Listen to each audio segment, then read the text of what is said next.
Diena, esu Algirdas Karalius ir noriu Jums pranešti labai ypatingą žinią. Gegužės 3-5 dienomis į Lietuvą atvažiuoja žmogus, kurio aš asmeniškai laukiau 10 metų. Tai yra žmogus, kuris yra numeris 1 pardavimų srityje.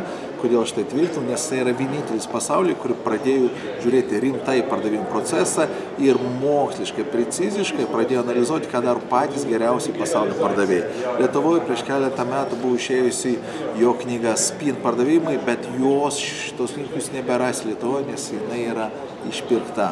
Bet gera žinia, kad jūs galėsite gyvai išgirsti šito žmogaus. Neilas Reichimas yra tas žmogus, kuris pirmas sugriovė daugelį mitų, kurie buvo sukurti iki šiol, ir tie mitai trukdė pardavinėti. Dabar jūs sužinosite tikrą tiesą apie pardavimus, ir tai bus gegužės 3-5 dienomis, taigi stebėkite informaciją, užbukinkite šitas dienas, nes tomis dienomis jūs tikrai sužinosite tiesą apie pardavimus, visą tiesą iš pirmų lūpų. Iki pasimatymų. Aš tenais būsiu ir labai tikiuosi pamatyti jūs tenai.